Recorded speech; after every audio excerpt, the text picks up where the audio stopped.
తెలంగాణ రాష్ట్రంలో సిట్టుల నోటీసుల పర్వం కొనసాగుతుంది. మొన్న చూసినట్లయితే హరీష్ రావుకు నోటీసులు పంపారు. ఇదే విధంగా బీఆర్ఎస్ పార్టీ వర్కింగ్ ప్రెసిడెంట్ అయినటువంటి కేటీఆర్ కూడా నోటీసులు అందినాయి. దీన్ని ఎలా చూడొచ్చు? అసలు ఎందుకు ఈ నోటీసులు పంపడానికి గల కారణం ఏంది? మున్సిపల్ ఎన్నికలు జరుగుతున్న నేపథ్యంలో అంటే మీరేం చెప్తారు? ఇప్పుడు ఏంటంటే ప్రజలకు ఇచ్చిన హామీలు 6 గ్యారెంటీలు 420 హామీలు ఇచ్చింది కదా, అవి ఇయ్యలేకపోవడం వల్ల ప్రజలు ఎప్పుడైతే ఆయన మీద కాంగ్రెస్ ప్రభుత్వం మీద మరలబడుతురో దాన్ని పుచ్చుకోవడానికి మొన్న హరీష్ రావు గారికి ఈరోజు కేటీఆర్ అన్న గారికి సిట్ నోటీసులు పంపిస్తున్నాడు. నిజంగానే ఫోన్ ట్యాపింగ్ జరిగి ఉంటే నిజంగానే ఫోన్ ట్యాపింగ్ జరిగే ఉంటే 2 సంవత్సరాల నుండి ఇదే ధారావాహిక నడిపిస్తూ ఉన్నారు. చక్రవాకం, రుదురాగాలు, అదేదో సీరియల్ లెక్క నడిపిస్తూ ఉన్నారు. ఏ తప్పు చేయలేదు హరీష్ రావు గారు, నిప్పు రవ్వ లెక్క బయటకు వచ్చిండు. కేటీఆర్ అన్న గారు కూడా అలాగానే వస్తారు. ఏంటంటే కక్షపూరిత రాజకీయం చేస్తూ ఉన్నారు. కక్షపూరితం తప్ప ప్రజాపాలన అని వచ్చి ఈరోజు ప్రజలను ఇబ్బంది పెట్టుకుంటా, అధికారులు వాళ్ళ చేతిలో ఉన్నారని చెప్పేసి ప్రతి ఒక్కరిని ఇబ్బంది పెట్టుకుంటా కాంగ్రెస్ ప్రభుత్వం నడిపిస్తూ ఉన్నది తప్ప. ఈరోజు ఒక విషయం అడుగుతున్నా, మీకు ఒక విషయం చెప్తా ఉన్నాను. మొన్న రైతులు యాప్ సిస్టమ్ పెట్టిరంట. షాప్లో లేని యూరియా యాప్లో ఎట్లా దొరుకుతుంది అన్న? రైతులు యూరియా కోసం ఇంత ఇబ్బంది పడుతూ ఉన్నారు. గురుకుల హాస్టల్లో విషపూరిత కలుషిత ఆహారం తిని పిల్లలు చచ్చిపోతూ ఉన్నారు. ఆటో కార్మికులు చచ్చిపోతూ ఉన్నారు. రైతులకు ఇస్తాన హామీ లేదు, రైతు బంధు లేదు, రైతు బీమా లేదు, రైతులకు ఇస్తాన 15,000 రూపాయలు లేదు. మొన్న రైతులకు రైతు భరోసా ఇస్తా అని చెప్పేసి సంక్రాంతి పండుగకు రైతు భరోసా ఇస్తా అన్నాడు, అది లేదు. ప్రతి ఒక్కరు ఏదైనా అడిగితే కేసులు, ప్రశ్నిస్తే కేసులు. ఇదేనా అన్న ప్రజా పరిపాలన అని చెప్పేసి? అంటే ప్రజలు ఎన్నుకున్నది ఎందుకు? మీ కాంగ్రెస్ ప్రభుత్వాన్ని ఏమైనా మాట్లాడితే రాగుల తొండలేస్తా, పెగులు మెడలేసుకుంటా, కడ్రైర్ల మీద ఊరేగిస్తా, బావులు దొవుతా, గుంతలు దొప్పుతా. బహిరంగంగానే వాళ్ళు చెప్తున్న మాటలు ఏంటంటే యూరియా కూడా అందుతుంది, మీరేమో అధైర్యపడొద్దు, సకాలంలో యూరియా పంపిస్తామని అంటున్నారు, రైతు బంద్ చేస్తామంటున్నారు, అదేవిధంగా 6 గ్యారెంటీలు కూడా అమలవుతున్నాయని అంటున్నారు. మీరేమో ఇలా వాళ్ళు చేస్తున్నటువంటి అభివృద్ధిని తట్టుకోలేక, ఓర్చలేక అక్కసు వెళ్ళగక్కుతున్నారని చెప్పేసి కూడా వాళ్ళు అంటున్నారు. వాళ్ళు అనుడు కాదు. ఇప్పుడు ఖమ్మం జిల్లాలైనా సరే, నల్గొండ జిల్లాలైనా సరే, కొన్ని జిల్లాలల్లో యూరియా సెంటర్ల దగ్గర రైతులు చెప్పులు పెట్టుకొని నిల్చుని రావున్నారు. అది ఎవరు పెడుతున్నారు? రైతులే కదా. పోయి బీఆర్ఎస్ పార్టీ వాళ్ళు ఎవరైనా పెట్టమని చెప్పేసి అంటున్నారా? రైతులు పెట్టిన చెప్పుల వీడియోలు ఉన్నాయి, బకెట్లు పెట్టుకున్నారు, ఆధార్ కార్డులు పెట్టుకొని లైన్లో నిల్చున్నారు. అది కావాలని కాదు, వీళ్ళకి ఇవ్వడానికి చేతన కాకపోవడం వల్ల మేము అక్కసు కురిపిస్తున్నాం అని చెప్పేసి వాళ్ళు చెప్తున్నారు. అంతే తప్ప వాళ్ళకు పరిపాలన చేతన కాదు, పరిపాలించడం చేతన కాదు. కేవలం కక్షపూరిత రాజకీయం చేసుడు తప్ప కాంగ్రెస్ పార్టీకి. మీరు గతంలో కూడా 60 ఏళ్ళు పరిపాలించినప్పుడు ఈ తెలంగాణ రాష్ట్రాన్ని ఏ విధంగా ఉండేనో మీరు ఒకసారి చూసుకోవచ్చు. ఎన్ని స్కాములు ఉన్నాయో కాంగ్రెస్ పార్టీవి. 2G స్కామ్ ఎవరిది? కాంగ్రెస్ పార్టీ స్కాములు తీస్తే ఇంత పెద్ద లీస్ట్ ఉంటుంది కాంగ్రెస్ పార్టీ. ఇక్కడ కాంగ్రెస్ పార్టీ స్కీములు ఇస్తానది కానీ స్కాములు చేస్తూ ఉన్నది. మన సింగరేణి బొగ్గు స్కామ్ ఎప్పుడైతే హరీష్ రావు గారు బయట పెట్టిరో దాన్ని డైవర్షన్ చేసి ప్రజలకు ఇచ్చిన హామీలు ఇవ్వాలి కదా మనము.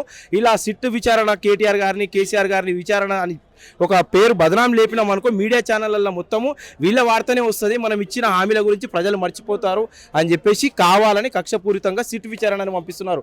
అలాంటిది ఏం లేదు. కేటీఆర్ అన్న గారు ఒక 7:30 గంటలకు మళ్ళీ బయటికి వచ్చేస్తారు. మీ మీడియా సమావేశంలో కూడా మాట్లాడుతూ ఉన్నారు, ఏం విచారించారు, ఏం చేశారు అనేది. నేను ఒక విషయం చెప్తున్నా, ఈ తెలంగాణ రాష్ట్రంలోనే కాదు మన దేశంలో లేని పథకాలు కేసీఆర్ గారు ఆలోచించి పెట్టిన ఏకైక నాయకుడు మన కేసీఆర్ గారు.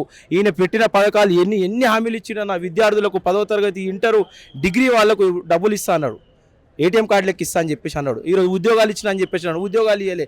కేసీఆర్ గారు ఇచ్చిన ఉద్యోగాలకు నియామక పత్రాలు ఇచ్చుకొని ఈరోజు ఉద్యోగాలు ఇచ్చినామని చెప్పేసి అంటున్నాడు. పరిపాలన చేతన కాకపోతే చేతన కాదని చెప్పేసి అనాలి. కావాలని ఎప్పుడు పడితే అప్పుడు కక్షపూరిత రాజకీయం చేసుకుంటే ప్రజలు గమనిస్తూ ఉన్నారు. మీరు ఈరోజు అనుకుంటున్నా ఉన్నారు నేను స్టేజ్ మీదకి ఎక్కి కేసీఆర్ని బొంద పెడతా, పేగులు మెడలు వేసుకుంటా, లాగుల తొండలు వదిలేస్తా, అది చేస్తా, గుంతలు దవ్వుతా. నీకు ఎందుకు ఇచ్చిరా ముఖ్యమంత్రి కానీ గుంతలు దవ్వనికి, పేగులు మెడలు వేసుకొని ఇచ్చినారు? ప్రజలకు పరిపాలన చేయమని ఇచ్చిర్రు. నీకు ఏమో మన దావోస్ పర్యటనకు పోయారంటే ఇంగ్లీష్ నేర్చుకోవడానికి. మరి ఇక్కడ ఇంగ్లీష్ నేర్చుకునేటోళ్ళని బాత్రూమ్ కడిగేటోళ్ళు అంటారు. మళ్ళీ అక్కడ ఇంగ్లీష్లో మాట్లాడతారు.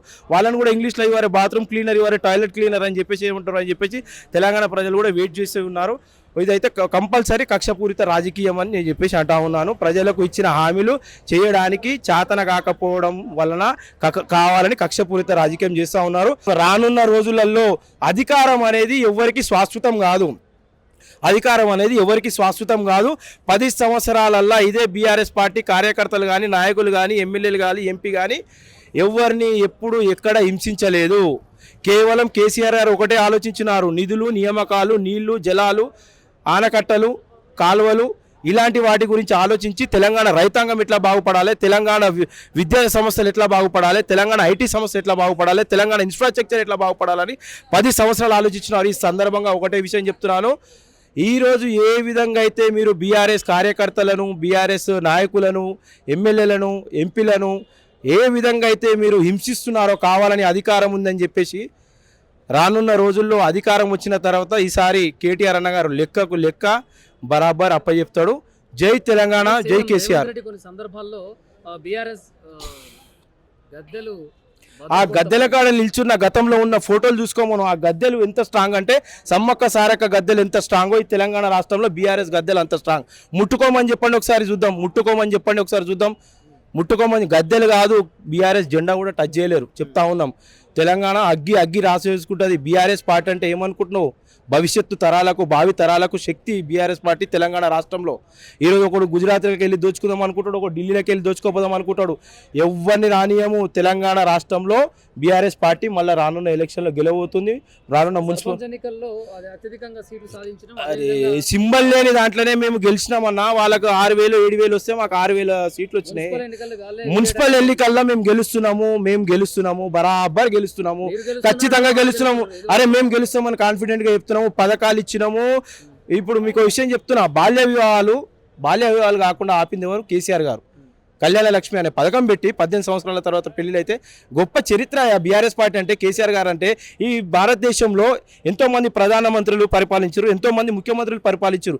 కేసీఆర్ గారు లెక్క ఒక వ్యవసాయ శాఖను ఇంత మంచి రైతు బంధు, రైతు బీమా అలాంటి పథకాలు ఎవరైనా పెట్టిరా? ఏ రాష్ట్రంలోనే ఉన్నదా? ఏమని? అరే వేస్తే రైతులు ఎందుకు రోడ్డు మీదకి వచ్చి నిన్న ఇక్కడ ముగ్గురు నువ్వు ఇస్తే ఎందుకు మొత్తుకుంటారు రైతులు? నువ్వు ఇస్తే నీకు ఆరతి పడతారు కదా, రోడ్ల మీదకి వచ్చి ఎందుకు తిరుగుతారు? నువ్వు ఇవ్వకపోవడం వల్లనేగా రైతులు ఇబ్బంది పడుతున్నారు. యూరియా ఇవ్వకపోవడం వల్లనేగా రైతులు ఇబ్బంది పడుతున్నారు. నువ్వు కరెంట్ ఇవ్వకపోవడం వల్లనేగా రైతులు ఇబ్బంది పడుతున్నారు. నీళ్ళు ఇవ్వకపోవడం వల్లనేగా రైతులు ఇబ్బంది పడుతున్నారు. 10 సంవత్సరాలలో యూరియా దొరికింది, మరి నువ్వు రాగానే ఎందుకు యూరియా దొరుకుతలేదు? ఈరోజు ఇచ్చినామంటున్నావు, అక్కడ లైన్లలో చెప్పులు ఎందుకు పెడుతున్నారు? కావాలని పెడుతురా? టైంపాస్కి పెడుతురా? రైతులకు పనులు లేవా? ఈరోజు మీడియాలలో, మీ మీడియా ఛానళ్ళలో వస్తలేవా వీడియోస్? టీవీ 9లలో, ఎన్టీవీలలో, యూట్యూబ్ ఛానళ్ళలో వస్తున్నాయి కదా. మరి ఇట్లా మాట్లాడితే ఇట్లా మీరు ఒక పరిపాలన స్థాయిలో ఉండి, మీరు ఒక అధికారంలో ఉండి మీరే అబద్ధాలు ఆడుతున్నారు. ఈరోజు నోరు తెరిస్తే అబద్ధం, స్టేజ్ ఎక్కువ అబద్ధం. పొద్దున లేచినామా, ఏదైనా మీటింగ్ పెట్టినామా, కేసీఆర్ని తిట్టినామా, కేటీఆర్ని తిట్టినామా, హరీష్ రావుని తిట్టినామా, ఇంటికి పోయినామా, కథం. ఇదేనా ప్రజా పరిపాలనను పెట్టి ఎన్ని రోజులు వస్తున్నాయో మేము ఎమ్మెల్యేలు, ఎంపీలు, మంత్రులు? ఇప్పుడు కంచెలు తిరగొట్టినాం, కంచెలు తెగొట్టినాం అని చెప్పేసి అన్నారు. కంచెలు అట్లనే ఉన్నాయి. ఇప్పుడు బయటికి వెళ్తే ఆ కంచెలే పెట్టుకోవాలి.